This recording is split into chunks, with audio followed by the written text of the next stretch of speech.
Amados, como ter uma vida saudável? É o nosso tema de hoje. Como ter uma vida saudável em Deus. Eu quero começar dizendo algo que vai ser a base do alicerce porque Deus quer construir nesse dia para nós. E é muito importante a gente perceber isso, porque isso é a base, é o alicerce do Evangelho. Preste atenção, querido. O Evangelho, ele é uma boa nova. O Evangelho é um anúncio de boas novas. Mas o Evangelho, ele começa com uma notícia ruim. Que notícia é essa? O Evangelho começa com a notícia de que você é pecador. O Evangelho começa com a notícia de que eu sou pecador.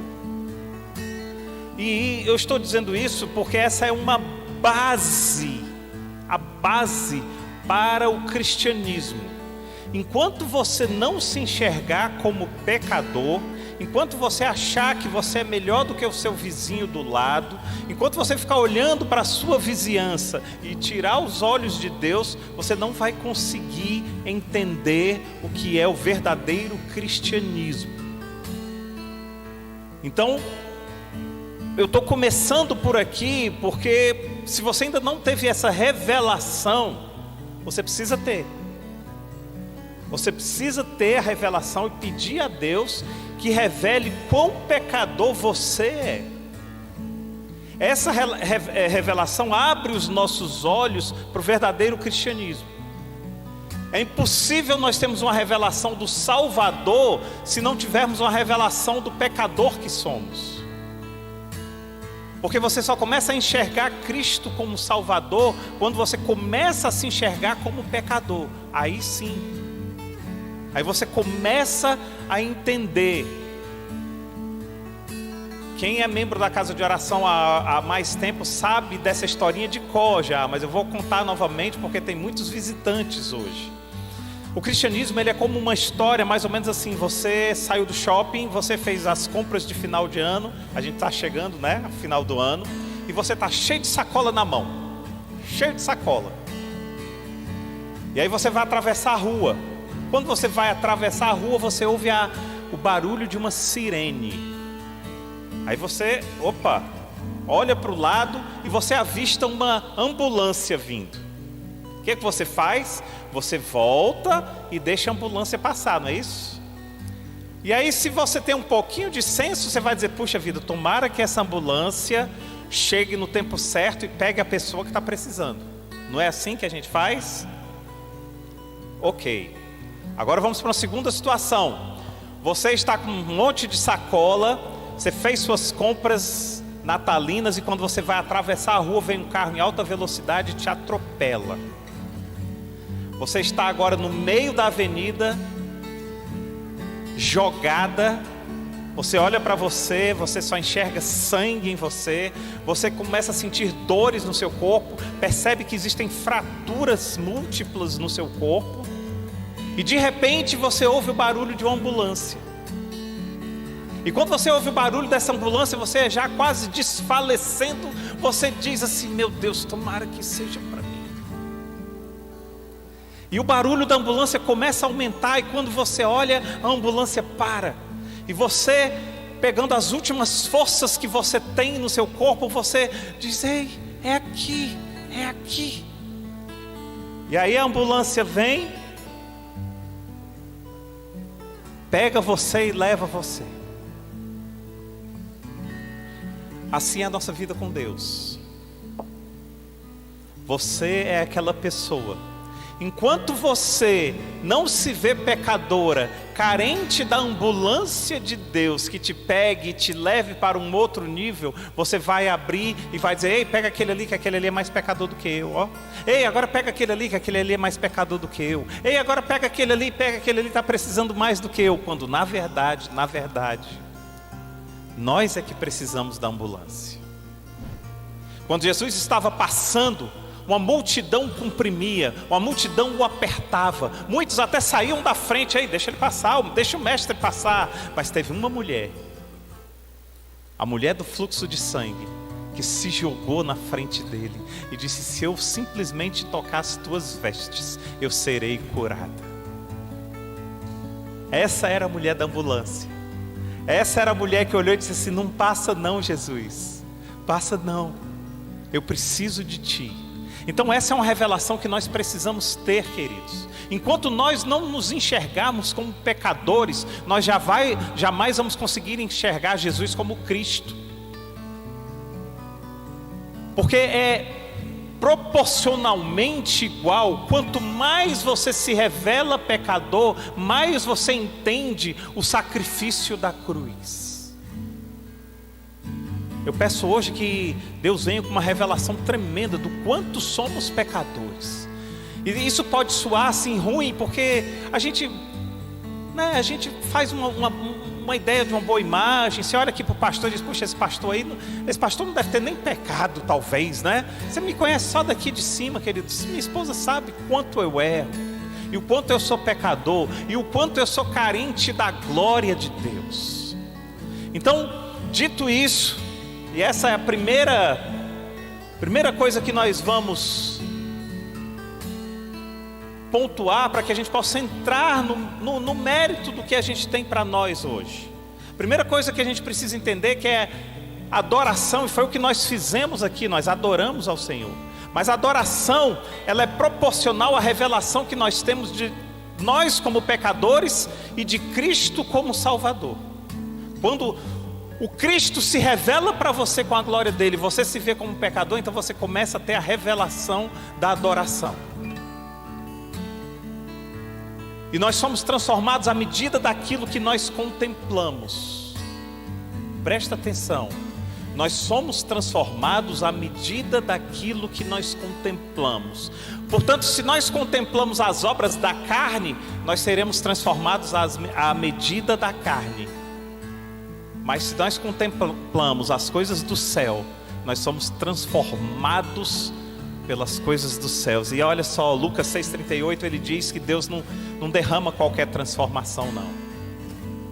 Ele derrama boa medida recalcada, sacudida, transbordante, generosa. Amém? Eu vou tentar ainda ser mais didático ainda, para tentar explicar melhor. Ninguém toma um remédio para câncer se não tiver um diagnóstico de câncer.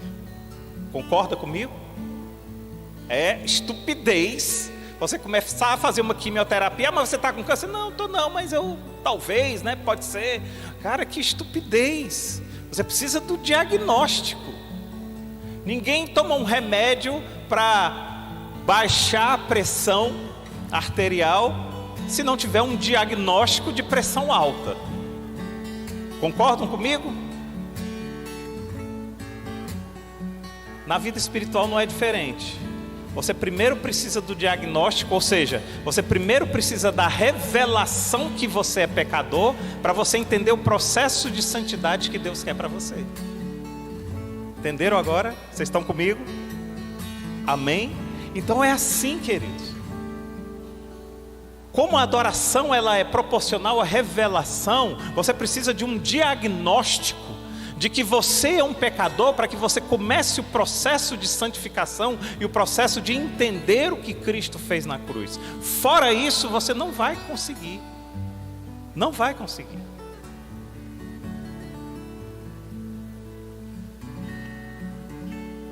Lucas era um apóstolo médico, ou seja, ele sabia identificar facilmente algum enfermo, né? E lá no capítulo 13, versos 10 a 13, ele diz que ele conta a história de uma filha de Abraão, né?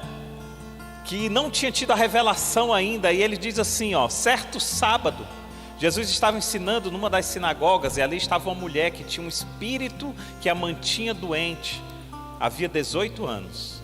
Ela andava encurvada e de forma alguma podia endireitar-se. Ao vê-la, Jesus chamou à frente e lhe disse: mulher, você está livre da sua doença. Então lhe impôs as mãos e imediatamente ela se endireitou e louvava a Deus. Nota aqui nessa passagem que a primeira atitude que a mulher teve foi louvar ao Senhor. Quando ela tem a revelação de quem Ele é, através da cura, ela passa a louvá-lo. Porque a adoração, ela é proporcional à revelação. Amém? Dito isso, vamos começar agora.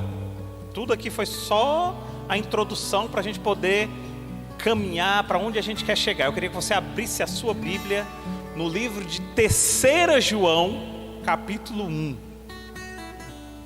Ah, meu Deus, quando eu era recém-convertido, que o pastor dizia, abra a sua Bíblia em 3 João. Eu dizia, homem, por que não é Mateus? Por que não é Gênesis? Um livrinho mais fácil, né? 3 João. E quando ele dizia, abra a sua Bíblia em Abacuque, em Sofonias, aí eu me perdia todinho. Era bom quando era Gênesis, que aí era o primeiro livro da Bíblia.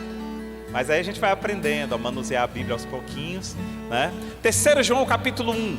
A gente vai ler do verso 1 ao verso 4. O presbítero ao amado Gaio, a quem amo na verdade. Amado, oro para que você tenha boa saúde e tudo corra bem, assim como vai bem a sua alma. Muito me alegrei ao receber a visita de alguns irmãos que falaram a respeito da sua fidelidade, de como você continua andando na verdade. Não tenho alegria maior do que ouvir que meus filhos estão andando na verdade.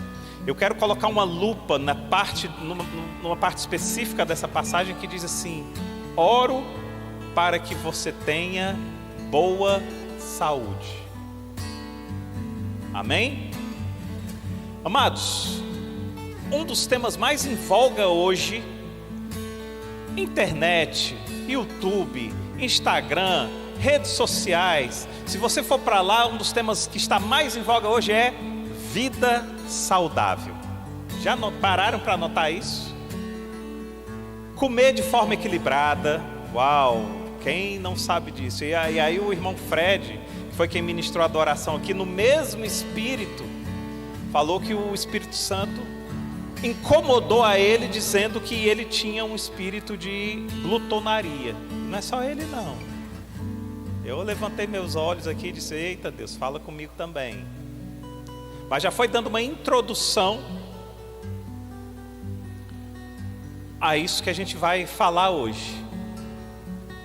Comer de forma equilibrada, praticar exercícios físicos, beber muito líquido, dormir 8 horas por dia, são apenas algumas dicas que os especialistas nos passam, né, para que a gente tenha uma vida saudável. Isso não é novidade para ninguém. Se você for num especialista, nós temos um especialista médico aqui, né, que é especialista nessa área e que ele vai dizer isso. Não é novidade, mas tem que dizer, não é, doutor?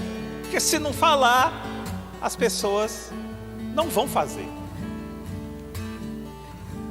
Acontece que existe também na vida espiritual uma vida saudável com Deus, que é do mesmo jeito,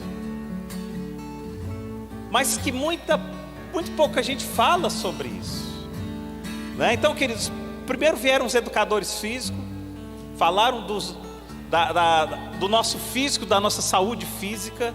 Depois vieram os psicólogos e disseram, ei, não basta apenas um corpo saudável, nós precisamos ter uma mente sã. Os educadores físicos vieram e falaram de alimentação, de exercício físico. Os psicólogos vieram e agora estão falando de depressão, de ansiedade, de transtornos, né, de síndromes, que está cada vez mais comum. E os cristãos vão chegar quando? Essa é a pergunta que eu me faço. Quando é que os cristãos vão chegar? A Organização Mundial de Saúde já reconheceu há pouco tempo, mas já reconheceu que um homem é um ser biopsico, sócio-espiritual. Isso significa que se você estiver muito bem fisicamente, querido, se você estiver muito bem mentalmente, se você estiver muito bem socialmente, mas não estiver bem espiritualmente, algo está errado. Você não está com a sua saúde integral. Mas quando o apóstolo Paulo o apóstolo João, ele chega para o discípulo Gaio e diz assim: oro para que você tenha boa saúde. Aqui nós podemos esperar muito mais do que saúde física, muito mais, porque o próprio apóstolo Paulo, não o João, mas o próprio apóstolo Paulo, ele ora pedindo saúde física a Deus, e Deus diz para ele: ei, a minha graça te basta. E eu consigo ver o apóstolo Paulo como um dos homens mais saudáveis espiritualmente falando. Percebe como tem essa diferença entre um e outro? Aliás, foi detectado por um estudo aí, eu não cheguei a ver os detalhes, mas eu vi a capa de que a classe médica é uma das classes que mais sofre hoje de distúrbios mentais, junto com a classe de policiais e outras classes aí. Uau, ou seja, se quem cuida da saúde física está com um distúrbio mental, é porque a gente precisa diferenciar um e outro. E espiritual?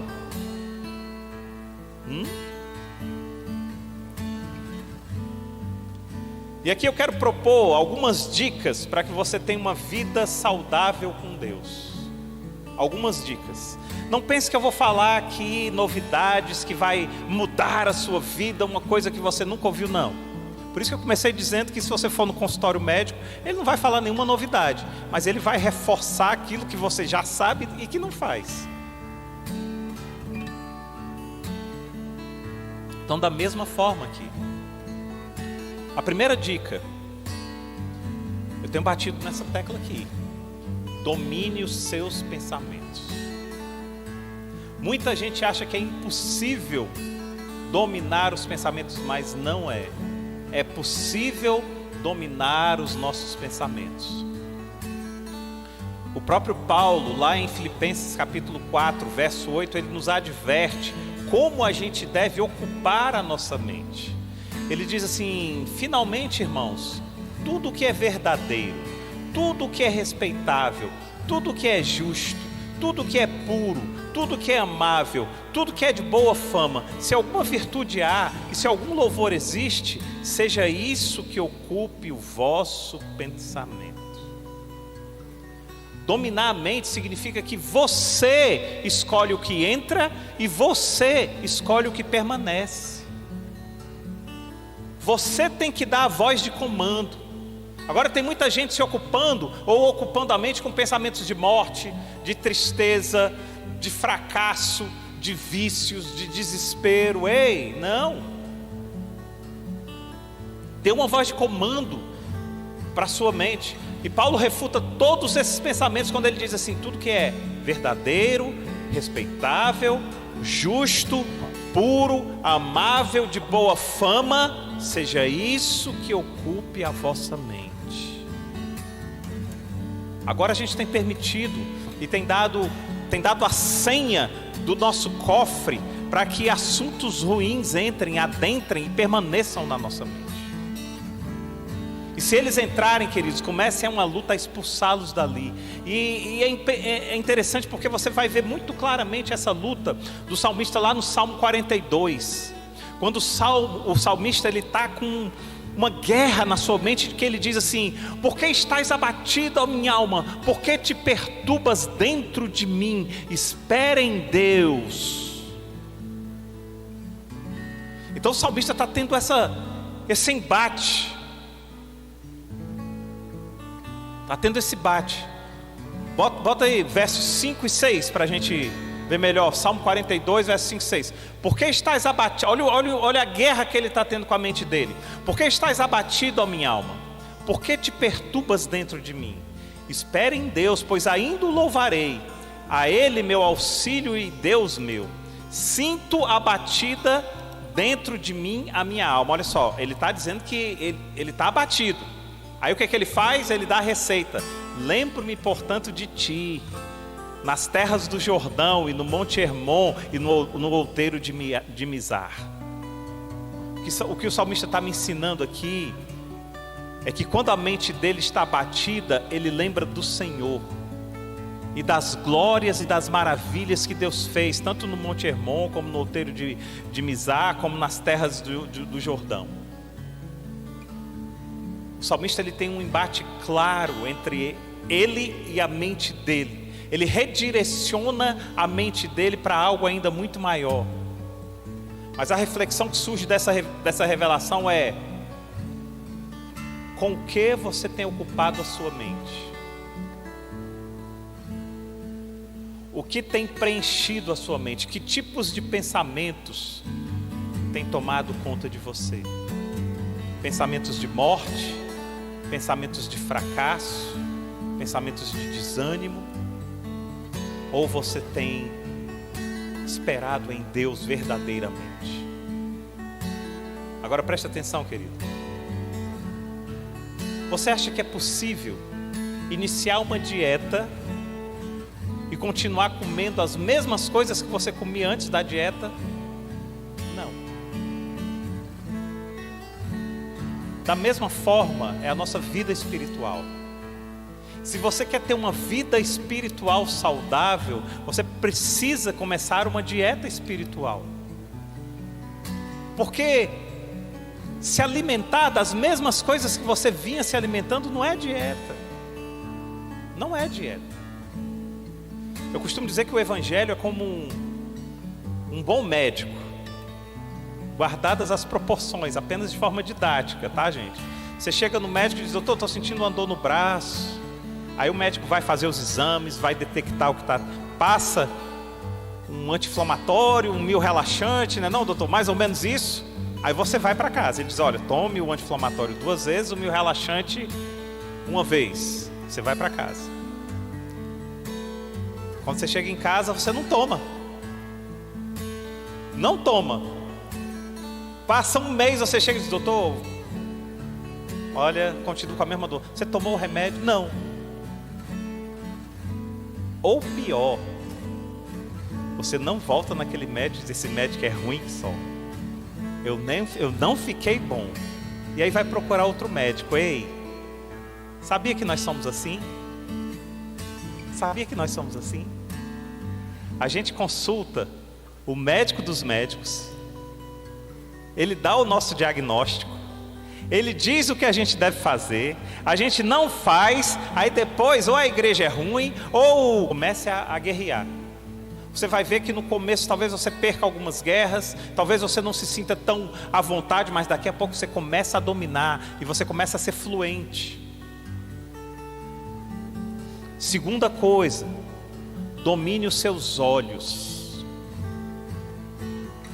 Nós precisamos dominar tudo aquilo que entra, os pensamentos, os olhos. E Jesus ele nos ensina no Evangelho de Lucas 11:34 que os nossos olhos são a lâmpada do nosso corpo. Ele diz assim: são os teus olhos a lâmpada do teu corpo. Se os teus olhos forem bons, todo o teu corpo será luminoso. Mas se forem maus, todo o teu corpo ficará em trevas. Amados, os nossos olhos, eles nos conduzem a lugares distantes em questão de segundos, milésimos de segundos. Por que você acha que as pessoas formadas com mestrado, com doutorado em marketing, criaram uma coisinha tão pequenininha nos computadores chamada pop-up? Sabe o que é pop-up? Pop-up é aquilo que você está no computador, ou no celular também já tem pop-up. De repente aparece uma janelinha. Pum. Promoção nas lojas americanas. Ferro de passar roupa. Promoção. Aí você nem estava pensando nisso. Aí você diz: puxa vida, realmente o ferro daqui de casa já está velho. Promoção? Clica lá. Um clique você entra no site da Americanas, e no site da Americanas você pode fazer o seu pedido, porque enfim está em promoção de R$ 39,90 por R$ 39,89. Aí você, o que você faz? Você compra o ferro. Tudo por causa de um pop-up. Agora os especialistas em marketing, eles criaram isso. Agora deixa eu te dizer uma coisa. Existe um especialista em destruir vidas cristãs. Chama-se demônio. Chama-se diabo. Ele cria pop-ups na nossa vida. De que muitas vezes você sai de casa, você nem está pensando nisso, mas aparece algo na sua mente, algo nos seus olhos, em que se você não tirar logo, querido, você já entrou, você já clicou, você já entrou naquilo ali. Então controla os teus olhos. O inimigo usa pop-ups no nosso dia a dia para fixar os nossos olhos para a mente. Isso é tão... Olha, pastor, então esse negócio de pop-up é novo, né, pastor? É não, querido. É não.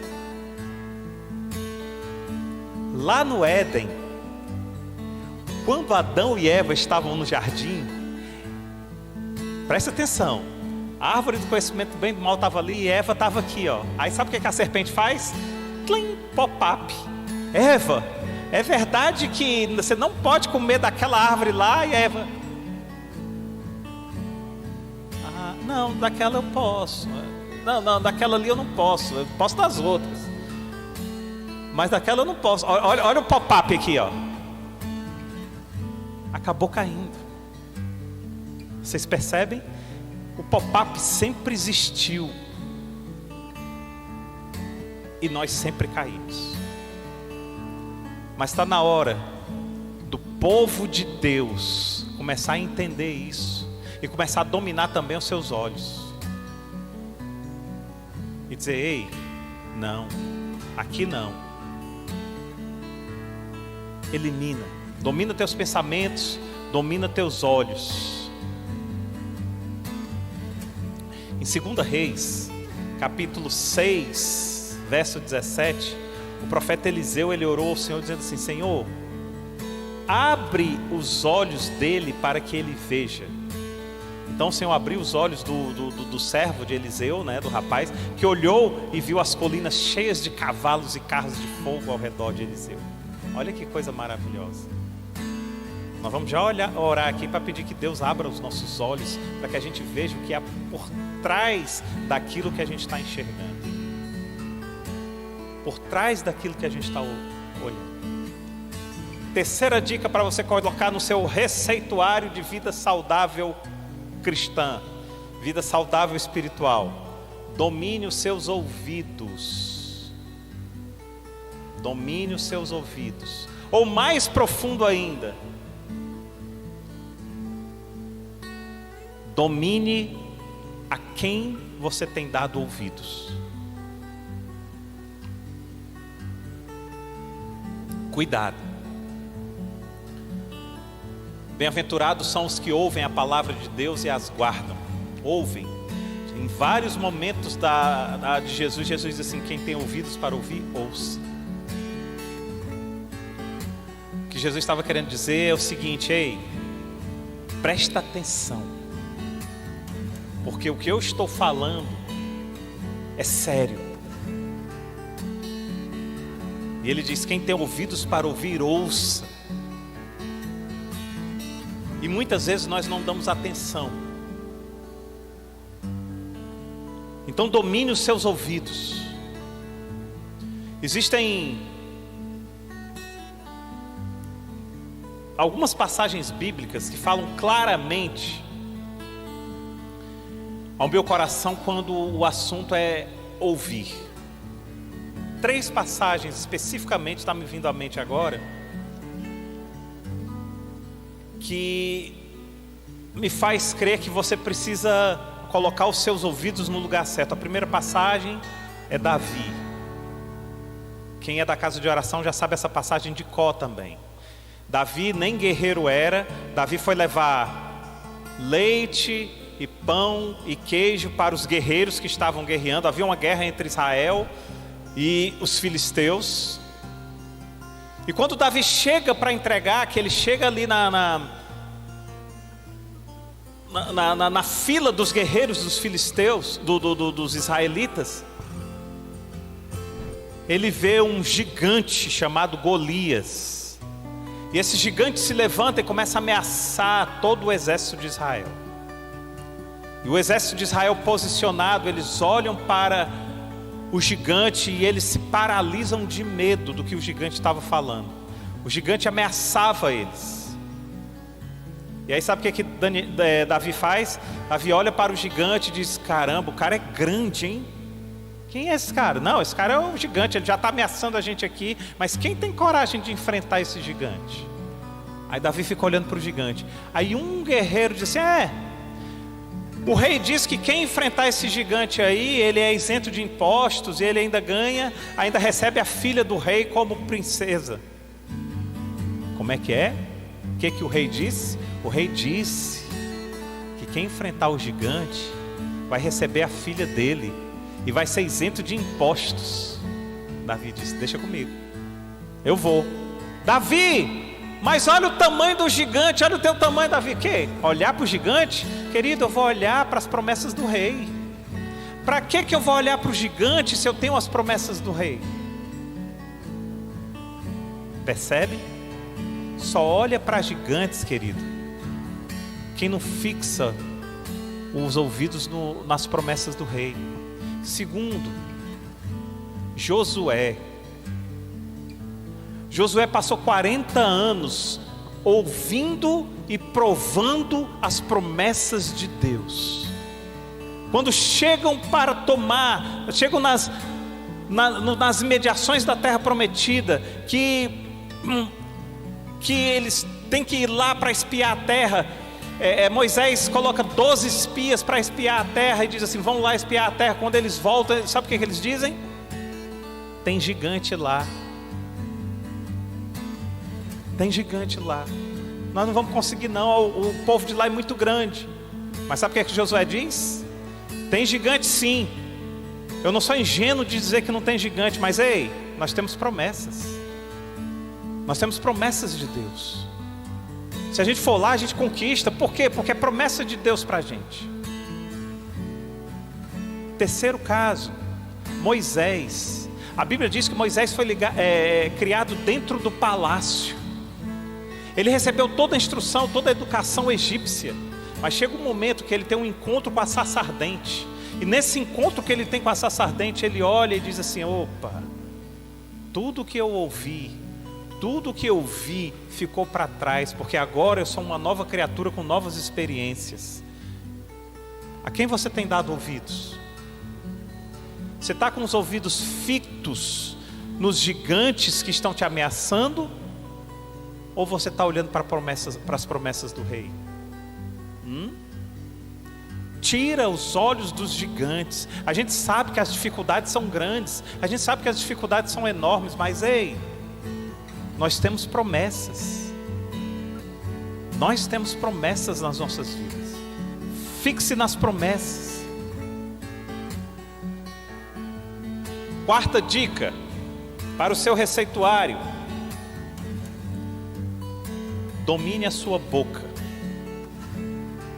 Mateus 12:34 diz: porque a boca fala do que está cheio o coração. E quando você vai lá para o Salmo 71, você vê a conexão que um faz com o outro. Mateus 12:34, porque a boca fala do que está cheio o coração. E o salmista no Salmo 71, verso 8, ele diz assim: os meus lábios estão cheios do teu louvor e a tua glória continuamente. Olha, está vendo como é que está cheio o coração dele? Mas o que tem saído da tua boca? Você tem sido um adorador ou você tem sido um murmurador? Cuidado. A questão não é se é lícito ou se é ilícito. A questão é se convém ou se não convém. E se não convém falar, não fale. Não fale. Por mais lícito que seja. Mas toma cuidado, querido. Toma cuidado com a tua boca. E mais do que isso, porque hoje a nossa boca, não é só a nossa boca que fala, os nossos dedos falam também. Tudo aquilo que você digita na internet é uma boca que vai ecoar em algum local.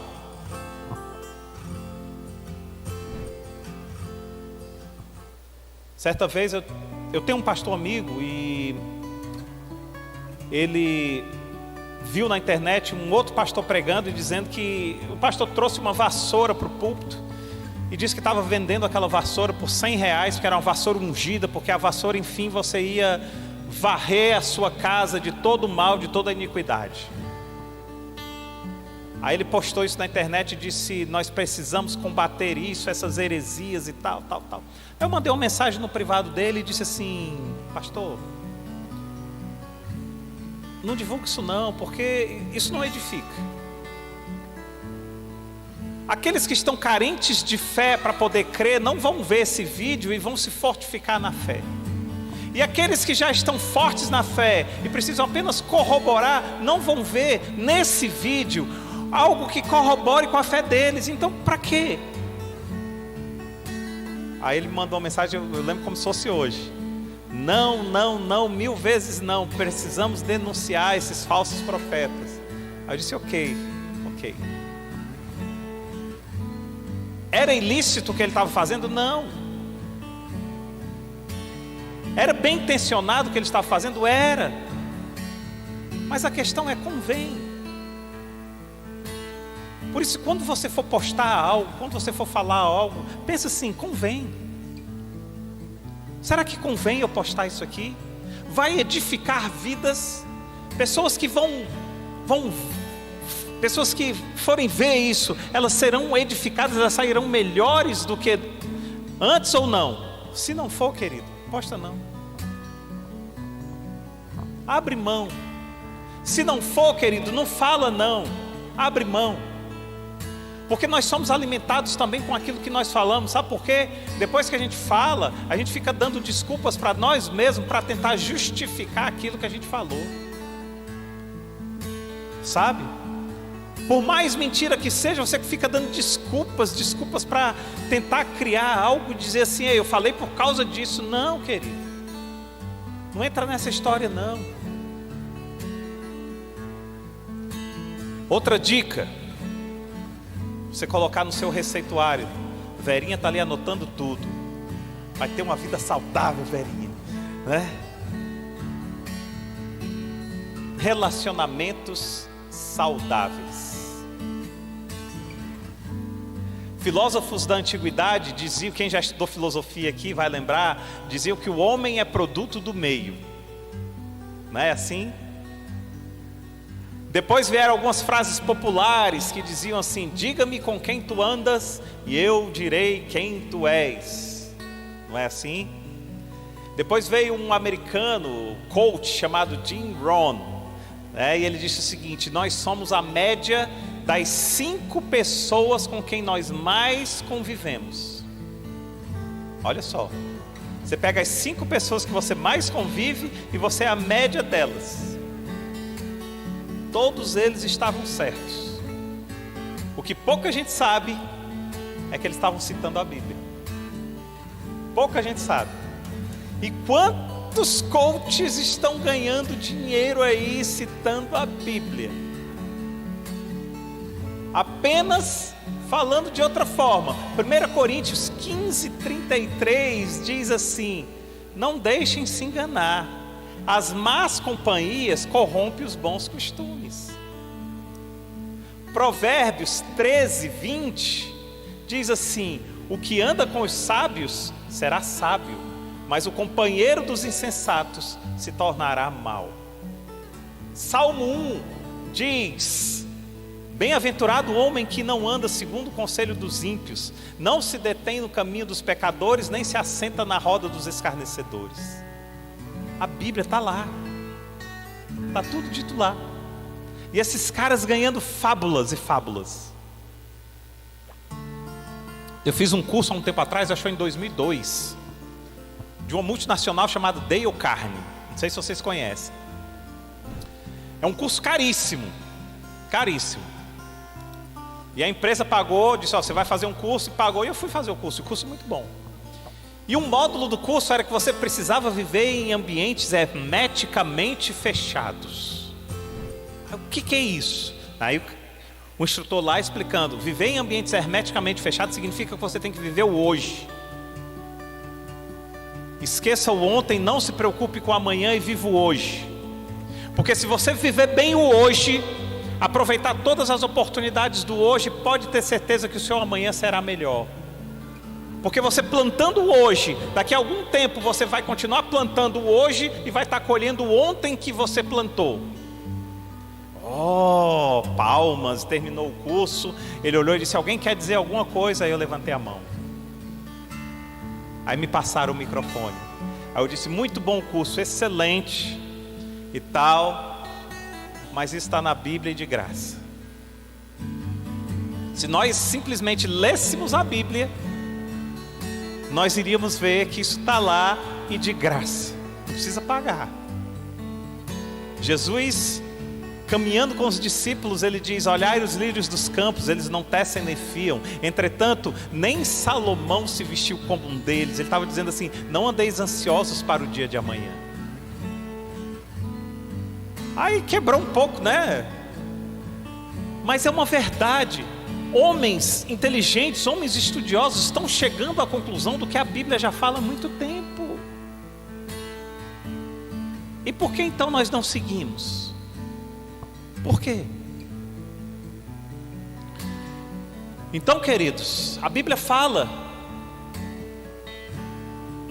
que as más companhias corrompem os bons costumes, que quem anda com os sábios será sábio. A gente costuma dizer aqui na casa de oração que leão anda com leão. Com quem você tem andado?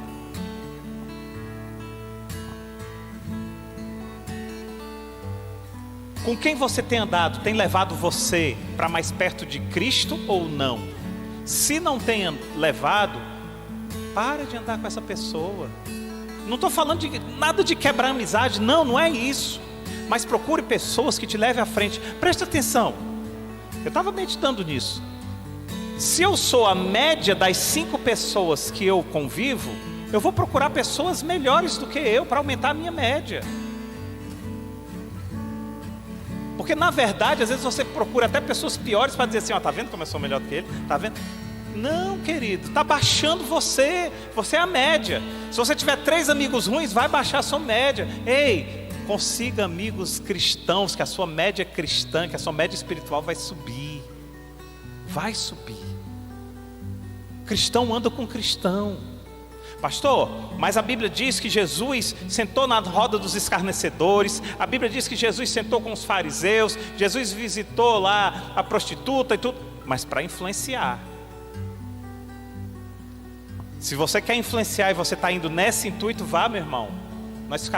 Nós vamos orar por você, que você vá. Mas se for para ser influenciado, não saia de casa não.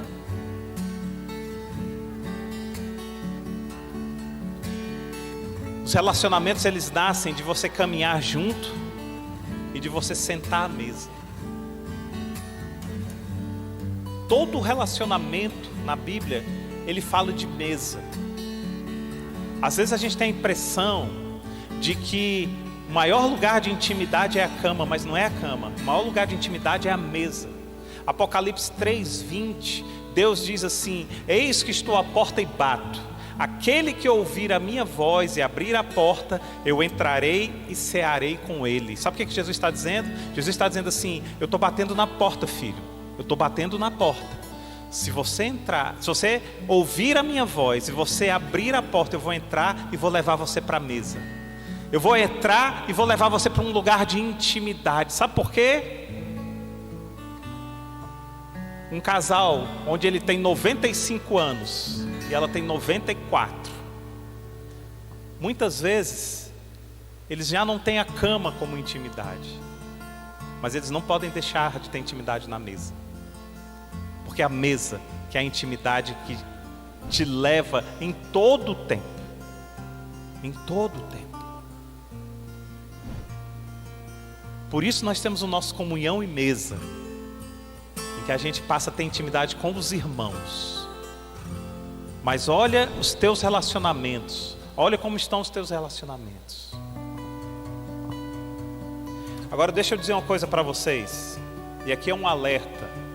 Algumas pessoas, por terem tido experiências ruins no passado, elas se fecham para novos relacionamentos. Porque como ela teve tantos relacionamentos ruins no passado, ela disse: poxa, é melhor eu estar sozinha. Isso não é mentira, isso é uma verdade. Mas deixa eu te dizer uma coisa. é melhor. Aí a pessoa começa a colocar na cabeça dela o que é a seguinte frase: olha, é melhor estar sozinha do que mal acompanhada. Isso é mentira? Não. Só que eu quero hoje completar essa frase para você. Eu quero que você complete essa frase. Essa frase ela está incompleta. É melhor estar sozinho do que mal acompanhado. Eu vou completar a frase para que você entenda a frase no completo. É melhor estar sozinho do que mal acompanhado, mas é sobremodo melhor estar bem acompanhado do que sozinho.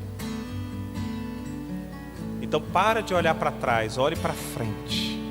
Olhe para frente. Se você quer um companheiro, se você quer um amigo, se você quer, olhe para frente. Quem conhece o meu filho aqui sabe que o meu filho já está na época de namorar, né? E eu cheguei para o meu filho e disse: filho, sentei com ele para conversar, dar as diretrizes. Disse: filho, eu só vou lhe pedir uma coisa, filho. Não vá buscar a sua herança no Egito. A sua herança não está no Egito, filho. Busque a sua herança em Jerusalém. Ele entendeu. Ele entendeu. Eu disse: as mulheres de Jerusalém estão na igreja. Não busque a sua mulher fora da igreja. Aí ele: pode deixar, pai. Eu entendi. E eu vou fazer desse jeito. Então, se você está procurando alguém, é na igreja, querido. É na igreja. Ontem nós conversamos com um pastor querido que perdeu a esposa. E agora, depois de muito tempo, ele honrou a esposa até o último momento. Honrou a esposa, depois faleceu. E agora, no último momento, ele está num relacionamento com uma moça. E ele veio conversar com a gente cheio de dedos, cheio de coisa, né? Assim, por honra, a esposa que faleceu. E ele falando, ele disse assim: olha, deixa eu te dizer uma coisa. O mesmo Deus que levou a tua esposa é o Deus que diz que não é bom que o homem esteja só. É o mesmo Deus, querido.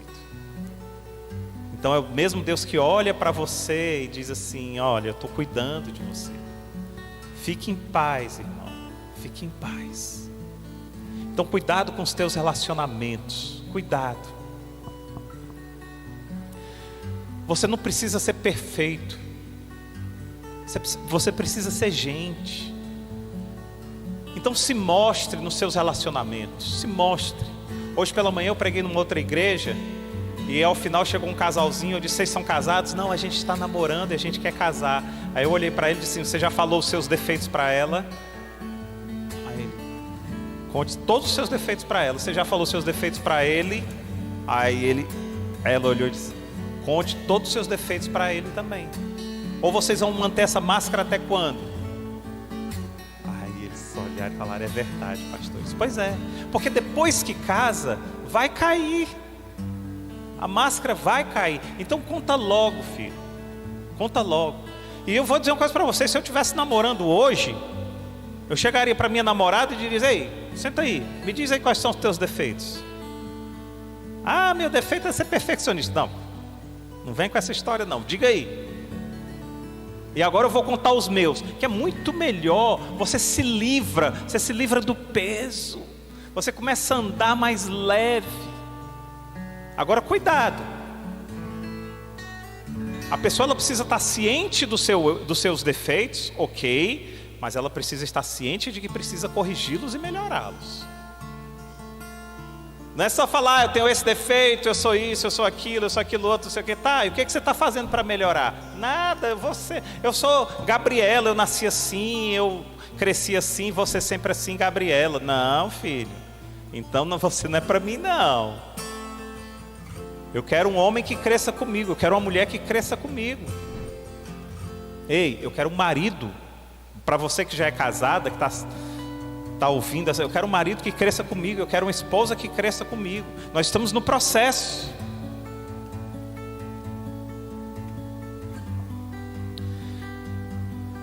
Relacionamento. Olha o teu relacionamento como é que está, querido. Quando os fariseus vieram ter com Jesus, eles olharam e vieram testar Jesus e eles falaram: ei, qual é o mandamento mais importante? Jesus fala de relacionamento, coisa que eles não tinham. Jesus diz: amar a Deus sobre todas as coisas e amar ao próximo como a ti mesmo. Eles olharam e falaram: caramba, agora lascou. Porque se a gente não ama nem a Deus, muito menos ao nosso próximo, como a gente vai refutar isso? Mas se fosse, guarda o sábado, diz, agora a gente está bem. Se fosse, não matarás, agora a gente está bem. Mas é mais do que isso, querido. É mais do que isso. Aliás, o cristianismo é muito mais do que a gente pensa. Quando uma pessoa chega para a gente e diz assim, pastor, eu posso beber ou não posso beber? Eu digo, você ainda é um bebê para estar me perguntando isso. Porque se você já fosse maduro, você não estava nem preocupado com isso, querido. Porque você quer que eu te dê uma resposta positiva para justificar a sua bebida. É ou não é? Pastor, você então é um bebê. O evangelho é muito mais do que isso. O evangelho não é o que você faz, o evangelho é o que você é. É o que você se torna, é o que você se transforma nele. É muito além disso, gente. É muito mais profundo. É muito mais profundo.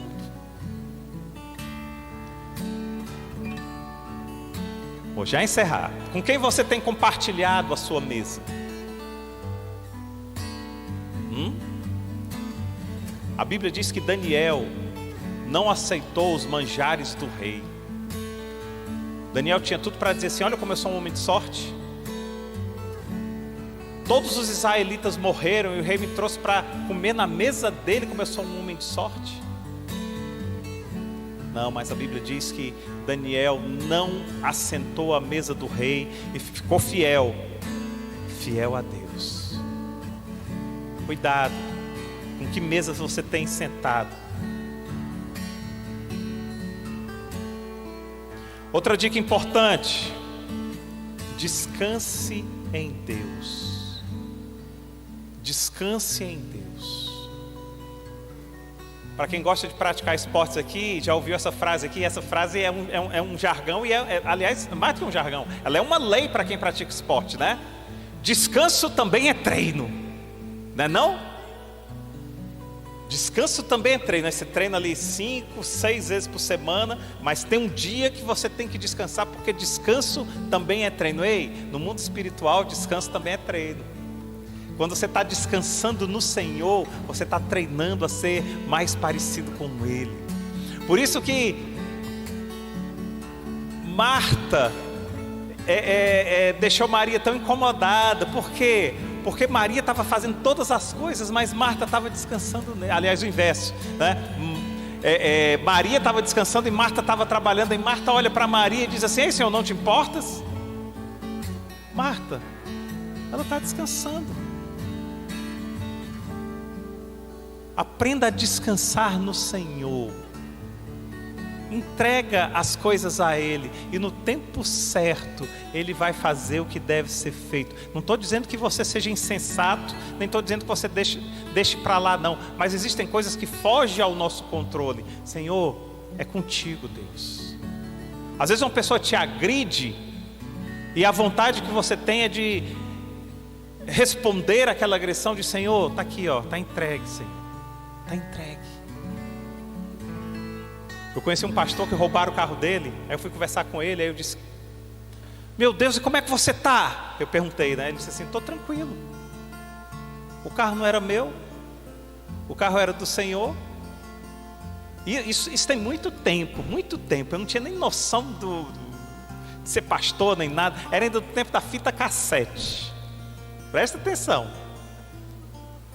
Aí roubaram o carro desse pastor. E eu disse: e aí, o que você vai fazer? Não sei o que. Ele disse: não.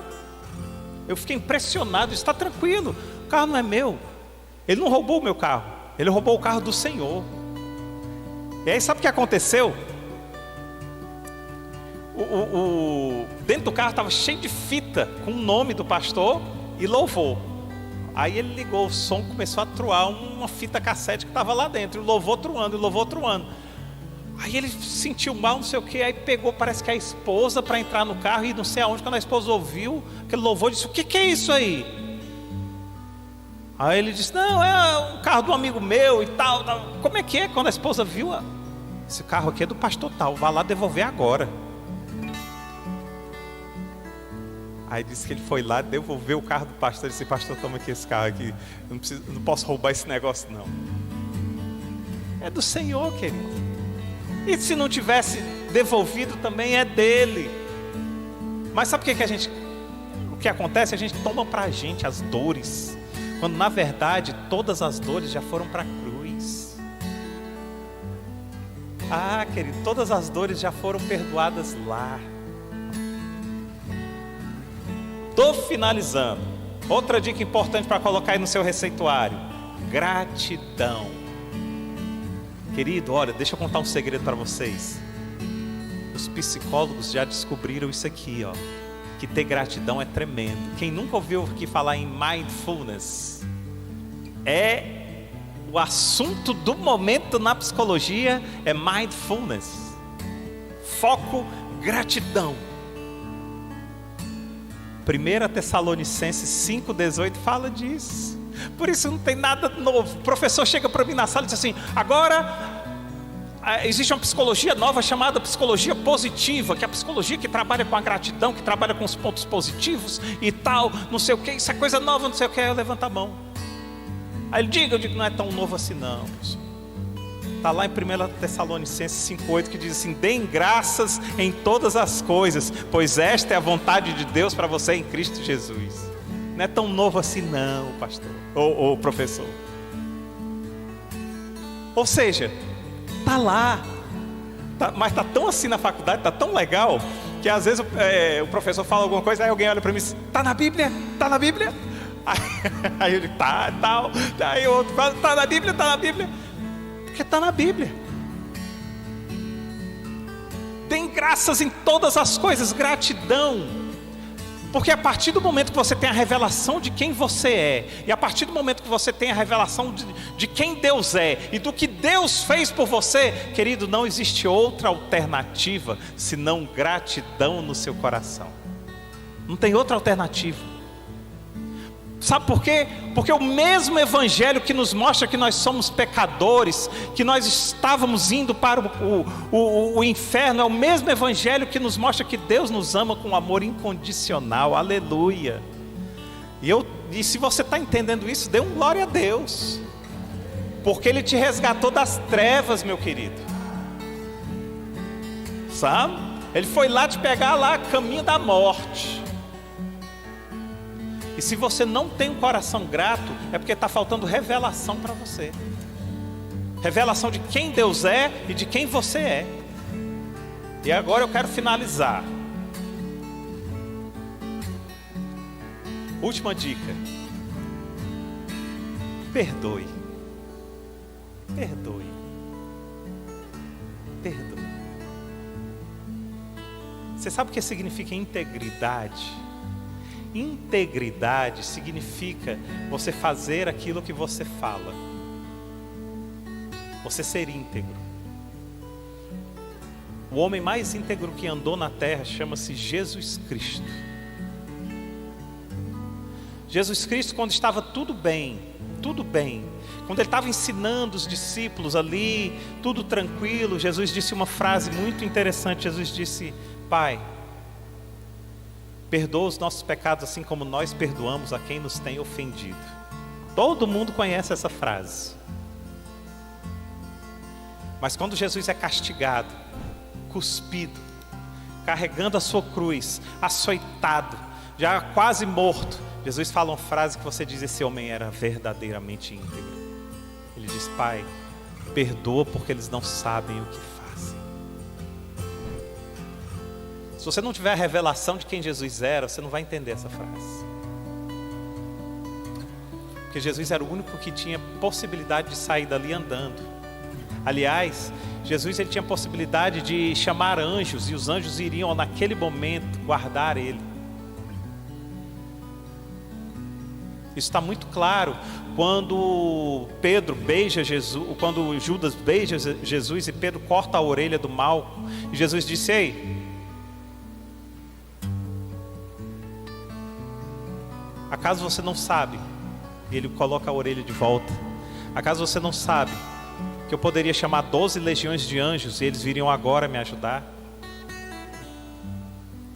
Eu já preguei sobre isso. Uma legião de soldados romanos era entre 4.000 e 6.000 soldados. Quando os romanos iam iam conquistar alguma terra, eles viam qual era a população da terra, qual era mais ou menos a quantidade de guerreiros que a terra tinha. Eles diziam: mande 4 legiões, mande 3 legiões, mande 5 legiões, e assim ia. Mas uma legião era de 4.000 a 6.000 soldados. Por isso que quando Jesus olha para aquele endemoniado, Jesus diz: como é teu nome? O endemoniado diz assim: meu nome é Legião. Ele está dizendo assim: tem tanto demônio dentro de mim que o meu nome é Legião. E Jesus, ele tinha 12 legiões de anjos à disposição dele. Lembrando que um anjo só matou, exterminou 180.000 guerreiros filisteus. Um anjo. 2 anjos destruíram Sodoma e Gomorra. Então você imagina o poder que Jesus tinha. Jesus ali, sendo maltratado, ele olha e diz: Senhor, perdoa, porque eles não sabem o que fazem. Uau! Como eu preciso aprender com esse homem. Como eu preciso aprender com esse Deus. Um Deus que se esvaziou de ser Deus, habitou entre nós, sofreu por mim e abriu mão da sua própria vingança, da sua própria ira, por amor de mim. Entende o que é ter uma revelação? E aí você olha para um Deus desse e você diz: obrigado, Senhor, muito obrigado.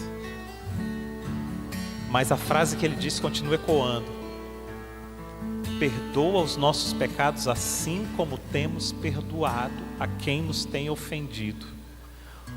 Como tem sido o teu nível de perdão? Você tem perdoado aquele que te ofendeu?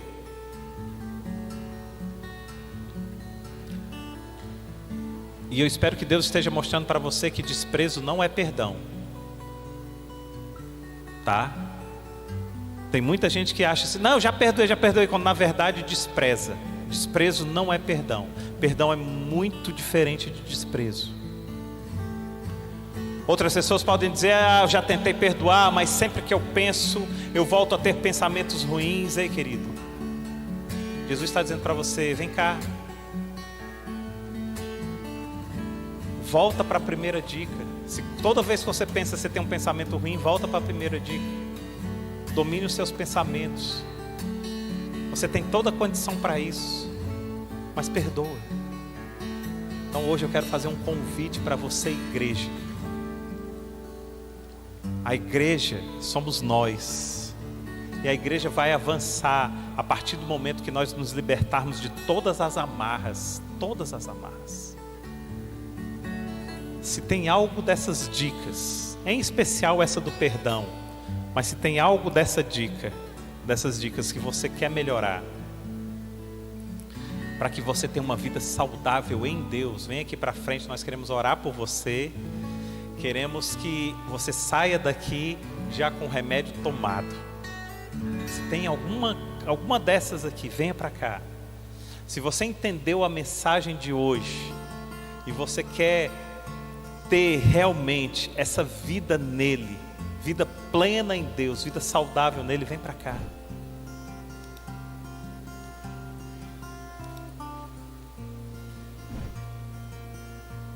Permita-se ser curado, querido. Esse pode parecer até um gesto simples, mas esse é um gesto de coragem. E Deus honra todos os gestos de coragem que são feitos em nome dele. Aleluia. Vocês estão diante do médico dos médicos, e o médico dos médicos está dizendo para vocês o seguinte: a receita foi passada e vocês estão dispostos a tomar os medicamentos necessários. Pai, em nome de Jesus, Senhor, em nome de Jesus, Pai, nós entramos na Tua presença, Pai, permanecemos na Tua presença por cada vida aqui, Senhor, cada um que está aqui na frente, Pai. Eu te peço, Senhor, que o Senhor esteja sondando o coração de cada um, Pai, limpando o coração de cada um, Pai, trabalhando no coração de cada um aqui presente, Senhor, e que cada um daqui, Senhor, saia livre livre de qualquer amarra que esteja impedindo, Senhor, que essa pessoa tenha uma vida plena, uma vida saudável em Ti, Pai. Em nome de Jesus, Pai, vai quebrando todas as cadeias, Pai, para que as cadeias que tem impedido, Pai, dessas pessoas terem pensamentos puros, tenham olhos puros, tenha boca pura, ouvidos puros, Senhor, que tenha relacionamentos saudáveis, Senhor, que tenha gratidão no coração e que tenha também, Senhor, em nome de Jesus, Senhor, perdão completo, Pai. Senhor, eu te peço que o Senhor esteja honrando cada uma aqui presente, Pai. Em nome de Jesus, amém. Eu queria que você desse um abraço no seu irmão que está aqui, tá? E que esse abraço fosse um abraço não seu, mas um abraço de Cristo nessa pessoa, dizendo: ei, eu estou com você, eu estou com você, eu estou com você. Pode subir o louvor. Aleluia. Quero ir mais